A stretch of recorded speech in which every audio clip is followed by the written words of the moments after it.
¿Qué tal? ¿Cómo están? Bienvenidos. Esta es la segunda entrega de Fútbol Infinito desde Qatar, junto al señor Jaime Macías, presentados por Betcris. Jaime, con una jornada histórica para Ecuador, para el fútbol ecuatoriano, una jornada realmente muy eufórica, me imagino. Así que, bueno, antes de darte la bienvenida, te voy a dar la felicitación por el triunfo de hoy. Me dirás, yo no estaba en el campo, o sea, no estabas allí abajo, no estabas en el banco de suplentes, pero me imagino que en toda la prensa ecuatoriana que está con la selección habrá sido una victoria muy celebrada. Una victoria muy celebrada, muy emotiva. También eres medio ecuatoriano, así que felicitaciones también a ti. Voy a hacer un ejercicio, no sé si al ego, pero te voy a contar. Yo nunca había transmitido Ecuador en un mundial. Había estado en Brasil, donde Ecuador había clasificado, pero no había transmitido los partidos de Ecuador. Por ende, nunca había transmitido Ecuador en un estadio tampoco, del mundial. Y antes de arrancar la transmisión, le dije a Sebastián y Andrés, el narrador y el otro comentarista, le dije, muchachos, disfrutemos esto porque lo que vamos a vivir ahora es irrepetible. Transmitir desde el estadio la inauguración de un mundial en el cual además tu país es el invitado de esa fiesta.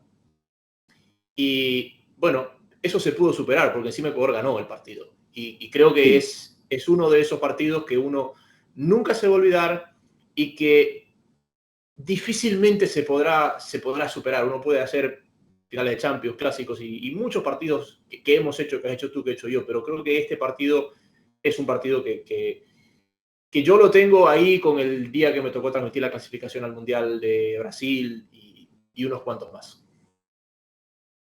Sin duda que ha sido importante. Bueno, antes que nada, después nos vas a contar un poco de la transmisión y de cómo fue todo del trabajo de la radio.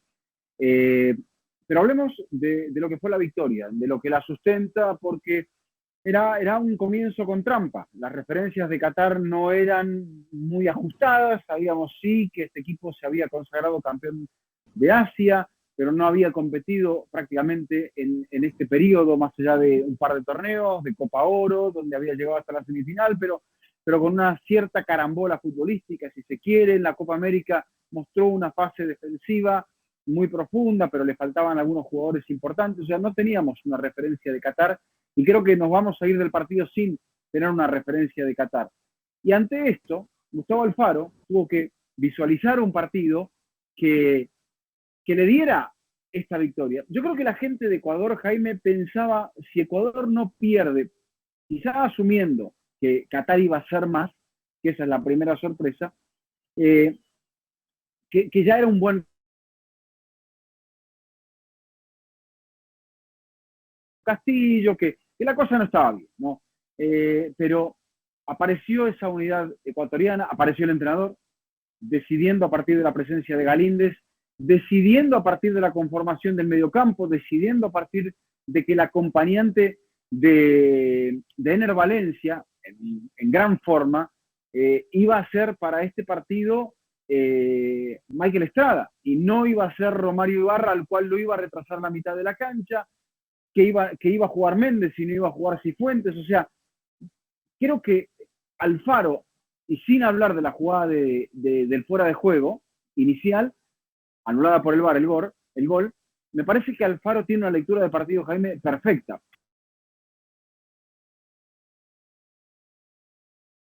Campo, pero centrándonos en lo que Ecuador hizo e hizo muy bien.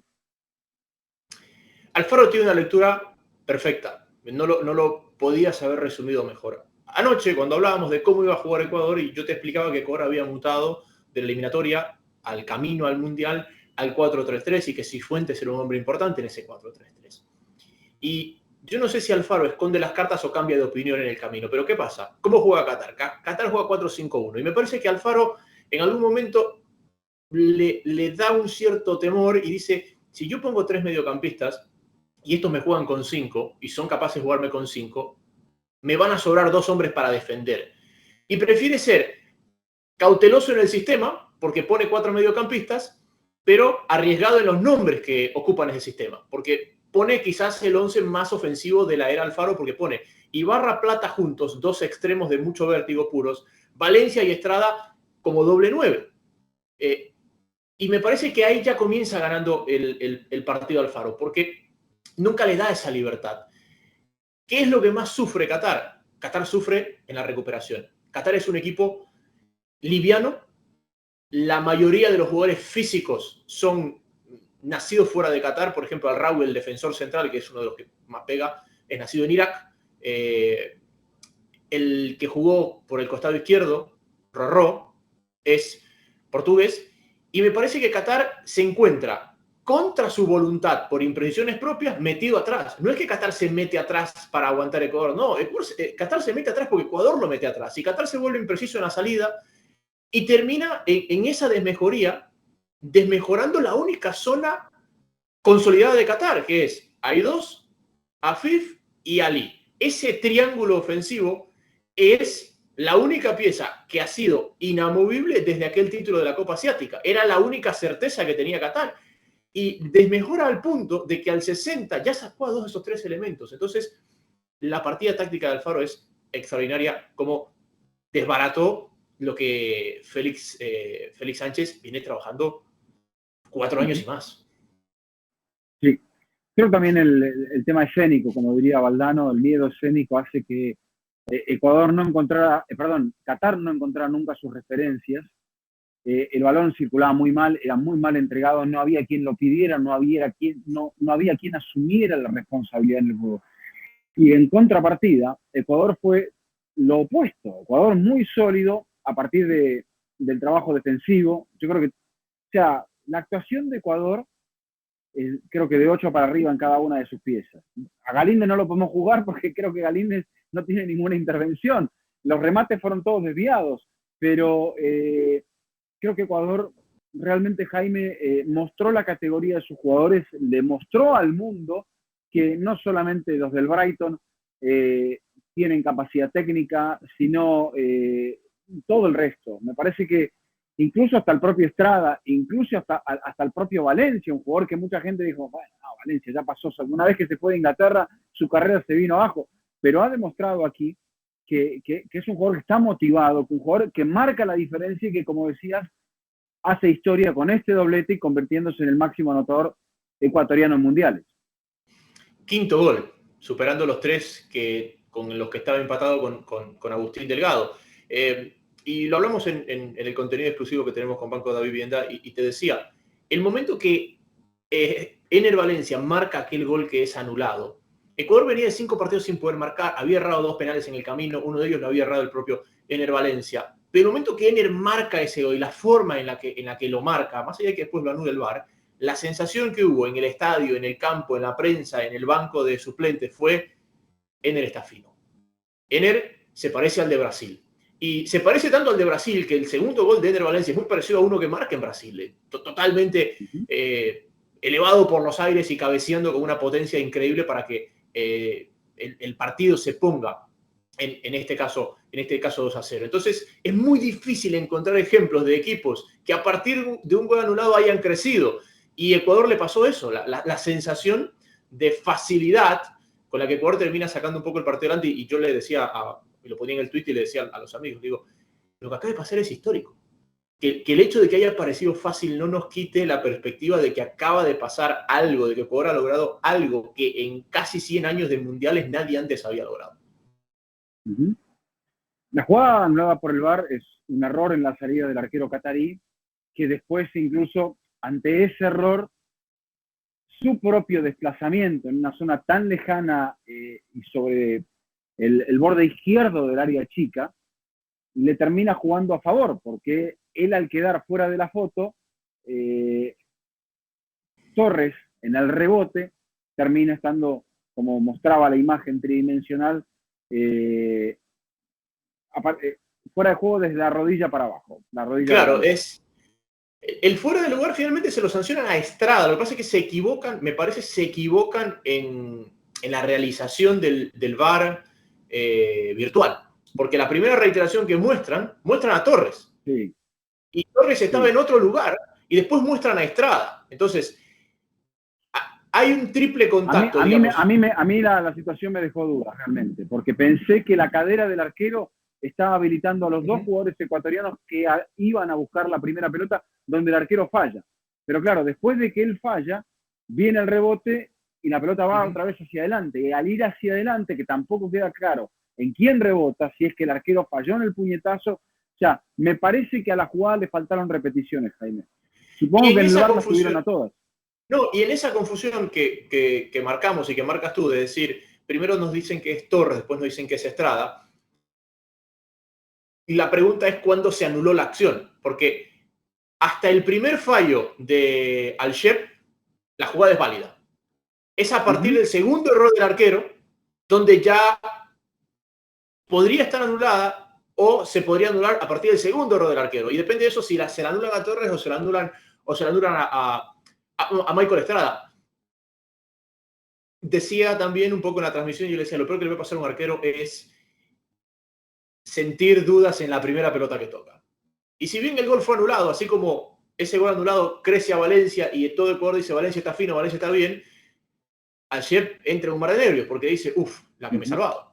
La que me he salvado porque estaríamos perdiendo con un error mío. Después perdieron o comenzaron perdiendo otra vez con un error de él, porque la jugada del penal de Ener Valencia es totalmente inocente. Ener Valencia no tiene ángulo. Ener Valencia está haciendo la del vivo, que es el tomar la diagonal, a ver si lo tocan. Y no es que lo toca, lo abraza, lo agarra. No, igual lo iba a acabar por superarlo. Lo que sucede es que en la jugada, Ecuador se encuentra con mucho espacio, el pase hacia Valencia es extraordinario, la defensa está totalmente mal parada. No sé si porque la defensa empezó a dudar después de que el arquero falló en la primera situación de peligro del partido, pero Ecuador, Jaime, habíamos hablado, sí, de la pelota parada, cosa que se refleja en la jugada del gol anulado por el VAR, pero después en juego fue muy superior, encontró pasillos interiores, encontró rupturas por afuera, encontró la incorporación de los laterales como en la jugada del segundo gol, encontró a Estupiñán siempre dispuesto, encontró incluso hasta a Valencia tirado atrás porque los movimientos y el balance con Estrada y con Plata sobre la banda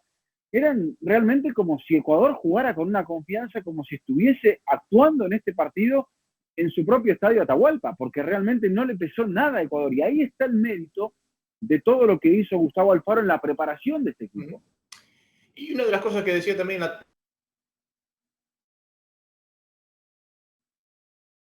Ecuador se vea superado por el entorno. Que Ecuador se vea superado por el entorno es algo que a mí me sorprendería tremendamente, porque esta generación han sido campeones de la Copa Sudamericana, otros han ganado la Sudamericana por segunda vez, vienen de jugar una semifinal de la Libertadores con Barcelona, eliminando a todo brasilero que se le cruzó por el camino, estuvieron en un Mundial Sub-20 en el que llegaron al tercer lugar. Entonces, que esta generación se vea superada por el entorno me sorprendería. Pero quiero puntualizarme, Vizca, desde lo táctico y volviendo a lo táctico, en tres nombres de poca participación con pelota, pero que son fundamentales en todo aquello que tú explicabas. Porque Sebastián Méndez, que reemplaza a Grueso lesionado, y ojo que no hemos hablado de que Grueso se lesiona, quizás uno de los jugadores más importantes en mitad de campo, y por eso juega Méndez. Méndez juega de tercer central. Ecuador hace una falsa línea de 3 con Méndez metido como central para que los laterales sean los profundos que tú estás marcando que fueron. Y después el doble extremo, que todos decíamos, bueno, con Plata y con Ibarra, el desborde, la profundidad, el vértigo, terminan siendo posicionales para anclar todavía más a Qatar. Y por eso ese juego interior, con la salida limpia de los centrales, con Moisés Caicedo repartiendo por donde quería y con Ener Valencia saliendo de la zona del doble 9 para llegar desde atrás, lo tuvo a Qatar totalmente a contrapié, porque hay un momento donde tú lo ves a Moisés Caicedo y Moisés Caicedo tenía 5 opciones de pase y el catarí más cercano estaba a 5 metros. Sí, queda claro después que Ecuador se fue sintiendo cada vez mejor. No le pesó, bueno, la ejecución de Ener Valencia en la jugada del penal es maravillosa. Incluso hasta llegué a pensar, está bien que está anulada, pero hemos visto situaciones, por ejemplo, en Premier, donde se ha sacado una roja por una falta, se decía por qué no fue al balón, demás. Bueno, acá sí ataca el balón el arquero, pero realmente ataca la pierna y la pelota ya había pasado. Es cierto, va a la disputa, termina agarrando la pierna a Valencia. Muy bien provocado el penal por parte de Valencia, pero llamó eso la atención y sigo haciendo hincapié en este tema. La capacidad ecuatoriana en la ejecución de Valencia y en el resto del plan de partido. Te diré, Jaime, que por momentos temí, no que el partido se abriese y que con un gol catarí, sino que a Ecuador se le quedase corto el marcador, porque en el fondo esa es la sensación. Ya que y Y a la larga, bueno, no sé si había mucha gente que tenía pronosticada o presupuestada una victoria ecuatoriana, pero ahora vendrá el tema de hay que competir, todos van a tener que competir entre sí, o sea, Senegal va a tener que jugar contra Países Bajos, Ecuador va a tener que jugar contra Países Bajos y van a jugar Ecuador y Senegal en la última jornada. Pero por momentos este era un partido para la goleada y esa fue la sensación que a mí me quedó. Sí, a mí también, y me parece que Qatar peca en cierta parte de ser extremadamente fiel a su estilo, y me parece que la falta de roce lo lleva a intentar ser extremadamente fiel a su estilo. Qatar es un equipo que intenta construir el juego desde atrás. ¿Okay? Tiene un arquero que tiene un muy buen juego con los pies, pero por ejemplo, ¿cómo se conforma esa línea de 5? No tiene un lateral derecho, entonces Rorró, que es un central reconvertido, pasó a jugar de carrilero por el costado derecho. Tiene la pareja de centrales, pero el central por izquierda en la pareja de centrales es habitual lateral izquierdo. Y encima había otro lateral. Entonces, esa línea de 5 tenía 3 centrales y 2 laterales izquierdos. Un equipo totalmente asimétrico en ese sentido. Y entra y 2 y juegan con Boifal, un solo hombre de recuperación. Entonces, es un 11 diseñado para dominar el juego. Pero el momento que no dominas el juego, es un 11 totalmente vulnerable. Fíjate que el mejor momento de Qatar se da cuando sale al AI2 y entra Watt. El otro nacido en Qatar. Qatar con el partido 2-0 saca su enganche y hace un doble 5 y pone una referencia como Muntari arriba. Y ahí mejora Qatar. ¿Por qué? Porque por primera vez en el partido tuvo equilibrio. Cuando Qatar hace doble 5, entonces me parece que Félix Sánchez, un poco en ese ser extremadamente fiel a lo que propone, decide jugar el partido con una recuperación, con un enganche y con 2 mediapuntas o falsos 9 movedizos. Y claro, en un partido donde no controló, le faltó equilibrio, le faltó pierna y le faltó un destinatario que por lo menos les dé un poco de aire para que puedan sacar la pelota limpia. Cuando Qatar mejora un poco, ya el daño estaba totalmente hecho y Ecuador estaba más vale controlando. Figura ecuatoriana, Jaime, ¿quién fue el que más te gustó? Me gustaron los cambios también en Ecuador. Es difícil no decir Ener Valencia, además fue también elegido como el mejor jugador del partido por parte de la FIFA. Me gustó el partido de Méndez, porque Méndez, por ejemplo, es alguien que no es titular y que entró y que nadie preguntó por Grueso y que encima fue parte de esa mutación del sistema para que el equipo siempre esté compensado. Decir Moisés Caicedo es redundar. La verdad que es un partido donde es fácil elegir al jugador porque hay una cosa obvia que es Méndez, que es los goles de Valencia. Y los otros que tú mencionas, los otros 15, nadie tuvo menos de 8. Entonces, tampoco puedes decir, bueno, sí, el de acá desmejoró un poco o el de acá no anduvo bien. Bueno, todavía no sabemos la decisión de Alfaro en el caso de Galíndez, lo que te decía, porque no fue exigido. Sin embargo, me parece que el liderazgo, la calma de Galíndez, a veces cuando le llegó la pelota y tuvo que repartir en largo, creo que se notó.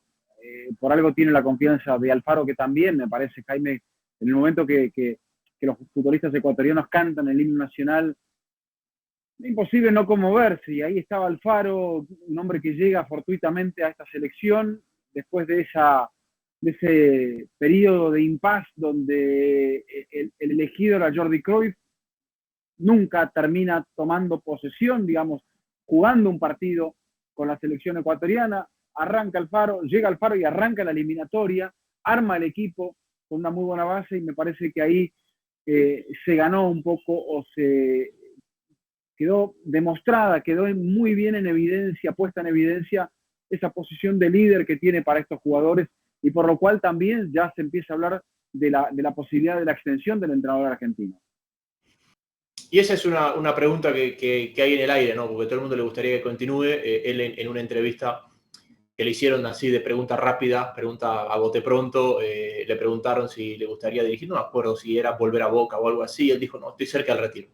Entonces, claro, estoy cerca del retiro, tú lo puedes interpretar de muchas formas y me parece que no es el momento para interpretar eso y dejarlo que él decida, pero claro, en su conciencia o después de esto se retira o por ahí renueva pero no dirige a nadie después de dirigir Ecuador, es decir, Es una respuesta a bote pronto, es como si yo te digo, Vizca, ¿prefiere la pizza con piña o prefiere la pizza con jamón? Y tú me dices con piña. Y después y lo piensas mejor y dices, bueno, por ahí yo va con la jamón. respuesta. Yo solo con queso. Pero bueno, no hablemos de eso, que todavía no he almorzado. Es verdad, ni cenamos tampoco. Y creo que también es un poco pronto para ver el tema de Alfaro. Este es el cuarto Mundial de Ecuador, Jaime. Cuando arrancó ganando, avanzó hacia la instancia de los octavos de final, que es el punto más lejano donde llegó. Es prometedor, el siguiente partido será, me parece que distinto, frente a la selección de los Países Bajos. Vamos a ver justamente a Países Bajos frente a Senegal como el segundo encuentro de la jornada del lunes, donde técnicamente tenía que comenzar el Mundial. Comenzó el domingo, comenzó con el pie derecho para la selección ecuatoriana, pero creo que se le va a plantear otro tipo de partido a Ecuador. Primero tiene un día más de descanso que el rival, y luego creo que también tiene la posibilidad de jugar un poco más como a Ecuador se le acomoda. Es un equipo un poco más reactivo, que tiene buen manejo de pelota, pero que disfruta de darle un poco la presión al rival y que aquí asumió esa presión de tener que encarar el partido con sus propias armas y ciertamente que lo hizo muy bien. También, manejando datos, y me dirás, bueno, no ha jugado en este último tramo contra potencias, contra equipos top, pero ya son 7 partidos que Ecuador deja la valla en 0 y el último gol que le han marcado se lo hizo en la última jornada de la eliminatoria Julián Álvarez en el partido contra Argentina. O sea que han pasado más de 8 meses de la última conquista en contra que ha recibido Ecuador y ese me parece que va a ser un punto positivo, un punto fuerte para plantear el partido contra Países Bajos. Y te sumo otra estadística parecida y que medio va de la mano, lo que pasa es que solo hay 2 partidos que tienen en común en esa estadística.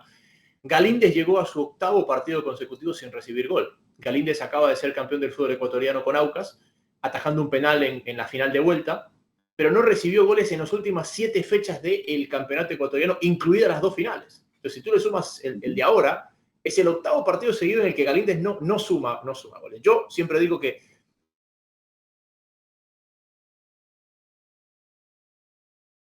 afortunada o desafortunadamente. Pero hay que ponerla sobre la mesa. Es un equipo que defiende muy bien. Y un poco lo que hablamos ayer. Es un equipo que defiende muy bien y es un equipo que trabaja la pelota parada como pocos. Esas 2 cosas se presentaron. Y son 2 cosas que las vamos a ver contra Holanda, las vamos a ver contra Senegal. ¿Alcanzan, no alcanzan? Bueno, estaremos aquí como todas las noches durante el Mundial para tratar de explicarlo. Pero una cosa es enfrentarse a los defensores. Es cierto que Ecuador siguió muy bien físicamente, se notó la potencia del jugador ecuatoriano, se notó la velocidad, la presencia física me parece que contrastaba.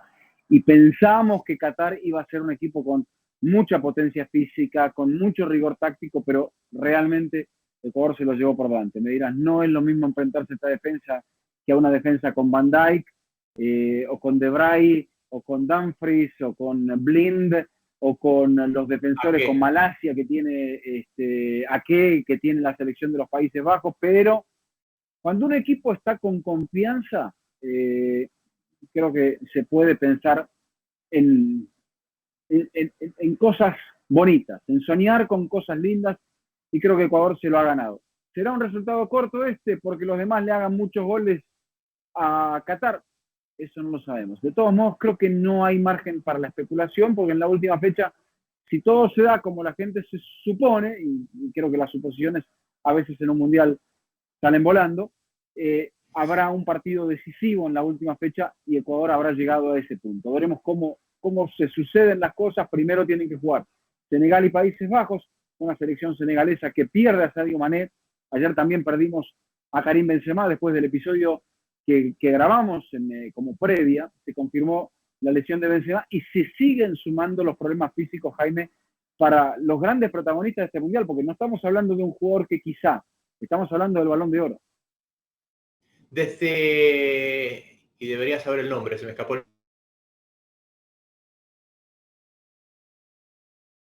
el vigente Balón de Oro en Argentina 78. Esa había sido la última vez que el vigente Balón de Oro no estaba en el Mundial, aunque técnicamente Benzema está en el Mundial más allá de que no va a jugar, porque ya dijo de Champs que no va a llamar a nadie. No no puedes borrar jugadores y dejar ese cupo vacío. Es decir, Benzema se va a quedar con el cupo, así no vaya a disputar ni un solo minuto en esta Copa del Mundo. Don Eduardo, mañana ¿qué tiene? ¿Dónde lo pueden ver sus fans? ¿Dónde lo pueden escuchar sus fans? ¿Qué le toca mañana? Mañana arrancamos la jornada, 4 de la tarde, hora de Qatar, o sea, serán las 8 de la mañana en el este de Estados Unidos, partido entre Irán y la selección inglesa desde el estadio Jalifa, que es el estadio nacional, el estadio donde se hizo la final del Mundial Sub-20 de 1995. Después se va a jugar ese encuentro entre Países Bajos y Senegal, y el cierre de la fecha será entre las elecciones de Estados Unidos y Gales, con lo cual así se completaría el primer día de acción, o sea, vamos a tener por los próximos 12 días, exceptuando el de mañana, 4 partidos por día, o sea, mañana tenemos 3, pero después tenemos 4, esa es la programación. A propósito, ¿cómo fue la transmisión? Contanos un poquito los detalles para la gente que no te pudo escuchar en Ecuador de lo que fue la transmisión del día de hoy. Muy bien, muy bien. Y me tocó trabajar con dos grandes amigos con los que nunca habíamos trabajado. Sebastián Decker, que es un periodista ecuatoriano que trabaja con DirecTV en Argentina y que es quizás, después de ti, una de las personas con las que más hablo porque nos pasan cosas parecidas trabajando fuera del país en cadenas internacionales y que nunca habíamos trabajado juntos. Él fue el otro comentarista. El narrador nos dijo, ¿quieren turnarse 15 minutos cada uno? ¿Quieren comentar los dos al ritmo que va el partido? Y como vamos los dos al mismo que va el partido, como dos amigos. Y Andrés Muñoz, que para mí es uno de los mejores narradores que tiene Ecuador, fue el que guió la transmisión. Así que muy bien. Sebastián se emocionó un poco más al final. Yo me emocioné un poco más al principio, porque es como que estás ahí, estás ahí en la inauguración, estás eso. Aparte, Jaime, mi hijo, me había regalado unas mancuernas de los planetas. Tú sabes que le gusta mucho el espacio. Entonces me saqué una foto con las mancuernas ahí en el estadio porque quería que las use y bueno, Mari me mandó una foto ahí emocionada y después me mandó una foto de los niños con la camiseta de Ecuador parados en la cama al momento del himno viendo el partido. Entonces, bueno, si no me emociono por eso, creo que no me emociono por nada. Sería difícil no hacerlo. Y escuchando la transmisión mía. Entonces, más emocionado todavía. Espectacular, espectacular. Que ahorita me haces... Tranquilo. Te iba a preguntar, del clima en el estadio, porque bueno, primer partido, llegamos aquí, le contamos a la gente que parece que no hay mucho clima. Había clima en la zona del Shuk, de la zona baja de la ciudad, donde está toda la parte, digamos, el casco histórico de la ciudad, que es donde están ciertos estudios de televisión. Pero bueno, había clima, había mucha gente por las calles. ¿Cuál era el clima en el estadio y qué pasó con esa retirada de la gente? Yo te digo, no me había percatado en el transcurso del segundo tiempo, pero al final le digo a mis compañeros, o los que estaba viendo el partido, le digo, hay un montón de sitios vacíos, de asientos vacíos. Sí. Hubo una cosa que pasó, que los equipos volvieron más rápido al segundo tiempo, al punto de que estaban parados en el campo antes de que Orsato vuelva. Y Orsato casi que volvió corriendo. Y cuando vimos esos espacios vacíos, la primera impresión que tuvimos en la transmisión fue, bueno, por ahí están en el bar. Y todavía no han vuelto. Sí, pero si no hay bar. Claro. Sí, pero hay comida. Hay comida. Pero la comida es más rápida, digo yo, no sé. Sí, pero hay cerveza sin alcohol. No te voy a decir lo que me pasó. Queríamos comprar el vaso conmemorativo, porque decíamos, este vaso tenemos que tenerlo. Entonces fuimos y le digo, quiero los vasos. Y me dice, tienes que comprar la cerveza para que te dé el vaso. Y le digo, bueno, cóbramela. No, te tienes que llevar la cerveza. Entonces compramos las 3 cervezas, agarré el vaso y llegué a la cabina y le dije, muchachos, aquí están los vasos para todo. Y cuando abrimos los vasos no dicen Ecuador Qatar, solo dicen FIFA World Cup. Entonces tuvimos que ir a buscar los otros, los de la Coca-Cola, que eso sí decían Ecuador Qatar. Pero volviendo al punto, esa fue la primera impresión. Por ahí están en el bar y no han regresado, pero cuando empezamos a ver la franja intermedia, que es la franja de los palcos VIP, ellos no tienen que salir al bar porque tienen su propia comida en la suite y tú veías la suite vacía por dentro. Y de a poco el estadio se fue vaciando, Vizca. Te digo, al 50 se había ido el 30% de la gente. O sea, al minuto 50 se había ido el 30% de la gente Lo cual me llamó tremendamente la atención y lo que decíamos en la transmisión también es decir, está debutando tu país en un mundial, tu país está jugando una Copa del Mundo que fue lo más llamativo, porque dime que eres Brasil y ya Toni Kroos te hizo el tercero. Bueno, puede ser, ¿no? Pero era el debut mundialista de la selección catarí. Sí, mala señal por ese lado. El estadio, la logística, ¿cómo funciona todo eso? Una vez dentro del estadio, todo de maravilla y a la perfección. Lo que pasa es que este estadio, el Al Bayt, o es en Al Bayt, está un poco en medio de la nada. Entonces tienes que llegar sí o sí por carretera. Y, por ejemplo, yo iba en un Uber, pero era prensa.